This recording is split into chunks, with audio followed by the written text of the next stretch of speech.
Hey guys, I'm Neharika, and today I will be talking about how to judge art properly. My name's Kathleen. I'm Adele. I'm Zareen. I'm Neharika. I'm Taylor. Hi, I'm Evan. I'm Indira. So you might be thinking, isn't judging art just looking at it, how you feel, But that's the first step in judging art. So there are actually 4 important steps to judging art. But before we talk about any of those 4 very important steps, there is something that we have to talk about: the elephant in the room, the elements and principles of art. So in order to even do the first step of this very important 4-step process of judging art, you need to know the elements and principles of art. So the elements and the principles. Obviously, there are 2 separate things. So we have 1, the elements, and 2, the principles. So let's start with the elements. The first element is line. So any kind of line that you have in a painting or a drawing. I'll insert maybe one of my own pieces or a piece that I found on the internet. So basically it's any kind of piece of art that has lines in it. So it could be a horizontal line, a vertical line. That was not horizontal, this is vertical. Horizontal, diagonal, any kind of line, a curved line, all kinds of lines. And so the next element we have is shape. This is kind of straightforward as well. So if you see any shapes in a painting, like a circle, a square, a rectangle, some sort of crazy shape, I don't know, just any kind of shape. And then the next element we have is form. So this one is a tiny bit more difficult. So if we take a shape, let's say a circle, its form would be a sphere because that is the 3D version of the shape. So it would be a circle, and then, I don't know, like a tennis ball. The tennis ball would be the form of the shape, which is a circle. So it's just like a 2D, 3D kind of difference between the two. Typically in art, we see form with shadow and light. And it's kind of, because you're not going to be able to see like the entire, sphere or like pyramid. You'll probably see a certain perspective of that pyramid or of that sphere. The next element we have is color. Again, this one is quite straightforward. Is it red? Is it blue? Is it pink? Is it a color? Of course, we have black and white. So yeah, just color. Is there color in the piece? The overall tone of that color. We'll talk about tones and tints and stuff in my next video, which will be on color theory, which is actually quite fun. 3 more elements. The third to last one is texture. So this one is kind of straightforward, but a little more difficult to see in some paintings. So texture can be like physical, like within the painting, like if they're using different kinds of media, like newspaper or chalk or oil pastel, those kinds of different mediums, we call them mediums because they're different types of things you can use in your art. They each have different textures, which creates a different kind of look to the art piece. So the next element we have is actually quite hard for me to describe. It is space. I'm gonna try to come up with an example that I can use. So typically when we talk about space, we either say, oh, there's negative space or positive space. Like, I don't know if you see my piece over there, right here. It's a more abstract piece, which we will also talk about later, or maybe even in this video as a bonus. But if you see this piece here, there's a lot of black in the background, if you see that. that is called negative space. But the space that I'm using to draw these shapes and these faces are positive space. And lastly, the last element we have is value. So value is just like any kind of gradient, and value is often used with form to give that kind of 3D effect. So those were the elements of design and the elements of art. And those are the tools that you use to make the principles of art. So the principles of art are how you use the elements in your artwork. Okay, so the first principle we have is pattern. So if there's a repeating shape, a repeating line, or a repeating form, that would be considered a pattern, obviously. If you have some kind of just anything that repeats almost, it would be considered a pattern in that piece of art, and that would be a principle of art.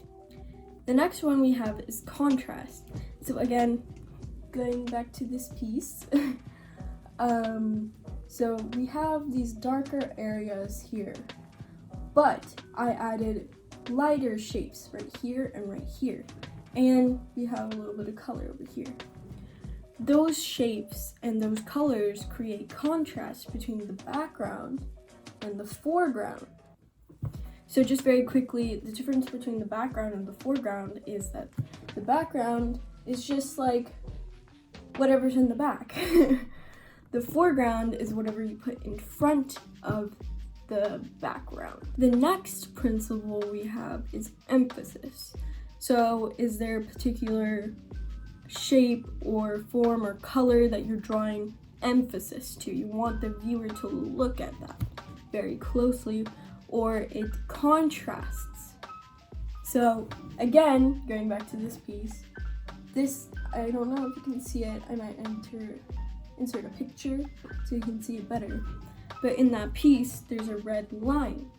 I drew emphasis to that red line by making it red.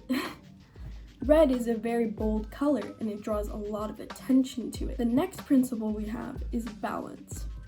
So when we say balance, the piece is balanced. We're not talking about, like literal scales, like balancing. We're talking about either two kinds of balance. A symmetrical balance, as in the piece is the same on both sides, or asymmetrical balance, where one side of the piece may be higher, a different color, or any kind of line or movement that is much higher or lower than the other side. So we would call that asymmetrical balance. If the piece is completely symmetrical, wow, I really need to learn horizontal and vertical. I messed it up again.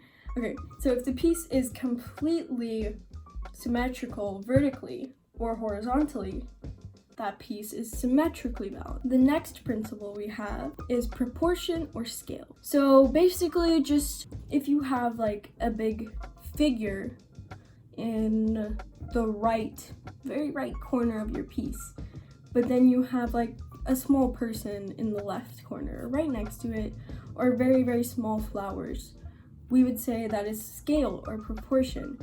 You are making one object much larger than the rest, and that creates a scale. The next principle we have is harmony.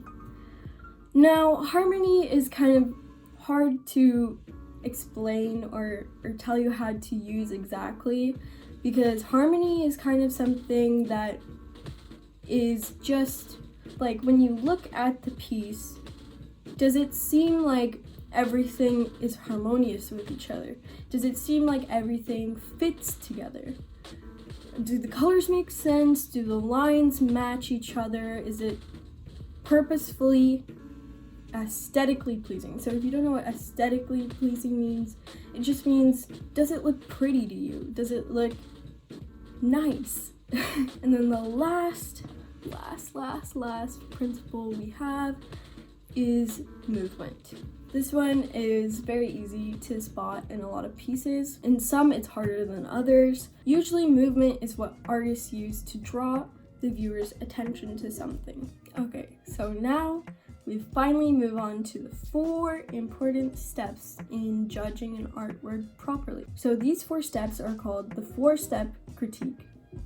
Sounds pretty simple and straightforward, but you need to know your elements and principles. So now that you've been educated upon the elements and principles of design, we can move on to the 4-step critique. So the first step in the 4-step critique is to just describe the piece. What do you see? So I will insert a picture here of Picasso's Guernica. So this is a painting of Picasso's. Obviously, Picasso is a very famous painter, so we'll just use his example here. I just want you to maybe grab a piece of paper or just think about it in your head. What do you see? Where's the lines? Where is your eye drawn to? And that's basically the first step. So maybe take some time to just think about it for a little bit. So now that you've had a little time to look at the painting, kind of see what you feel, I'll give you an example of something that I would write. So immediately in this piece, my eye is drawn to the right corner of the piece, and then is slowly moved to the left corner of the piece. I see that there's a lot of monotone colors, lots of blues, lots of blacks. It's a very sad paint. So that's just a really quick example of what I would say. You could just say, it's blue. There's black colors in it. There's lines. There's weird people in it. Obviously don't say weird people, but just describe it as you see it. So the next step we have is to analyze the painting.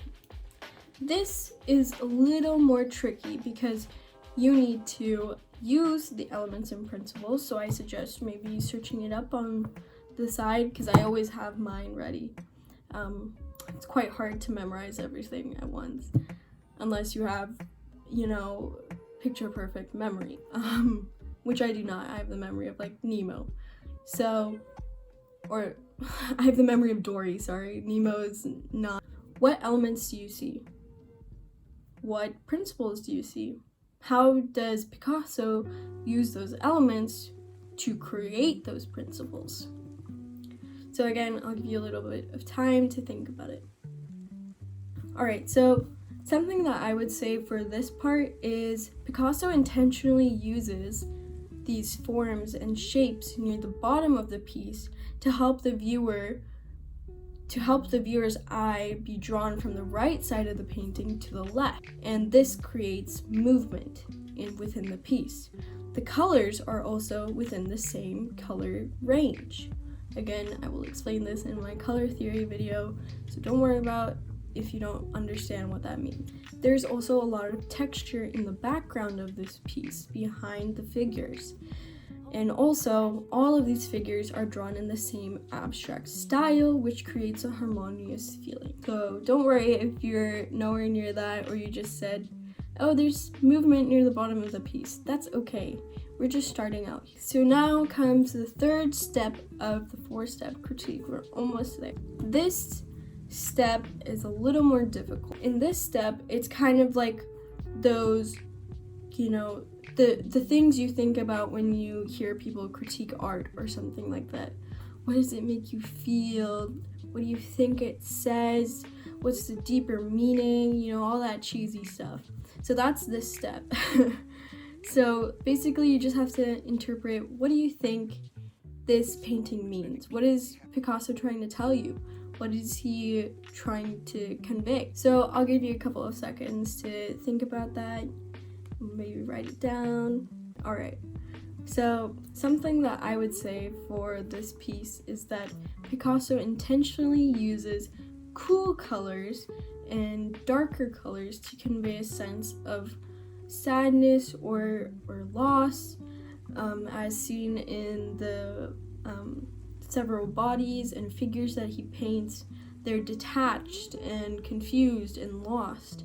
So I believe that he's trying to convey a sense or a tone of this this heavy burden of loss. So that's what I see this painting as being. Whew, that was really sad. So the fourth step is called judgment, and you may be like, yay, I finally get to say how horrible this piece is or how amazing this piece is.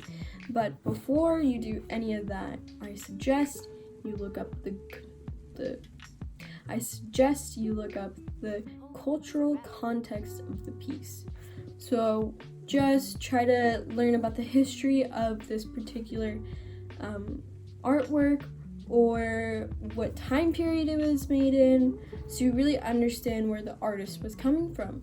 So for this particular painting, Picasso painted this post-World War I. That's why this painting is really depressing. This painting was painted during the Lost generation. World War I was a very tragic, horrible war in which many lives were lost, a lot of people saw a lot of death, and it was a very, very sad time. So this piece kind of conveys that feeling of loss. So we want to see, does this painting convey that feeling? Does this painting make sense with that time period? Does this painting match up with the artist's intentions? So make sure you search up the artist's intentions, by the way, because sometimes you might think, oh, this painting is about happiness. He seems very happy in this painting. But then once you search up the artist's intention, their intention could be very different from what you interpret it as. So that could mean that either you feel like the painting has failed to convey this feeling or convey the artist's intention, or you feel that you may have misinterpreted it and it was successful in its meaning. So that's it, guys. That's the 4-step critique, and that's how you officially judge art. That's usually what we use to judge art in a more professional sense. Usually you can just get away with saying, oh, I really like this piece of art because it has a ballerina, or it has a lot of colors that I like. It's something that can be interpreted in many different ways, and there's so many different things that we have to consider when we're looking at a piece of art. I hope you learned something from this video, or you learned something about art you didn't know before. But yeah, I hope you enjoyed this video, guys. Stay tuned and subscribe for more videos. Like this video if you thought it was interesting or you learned something. And I hope you have a wonderful day. Goodbye.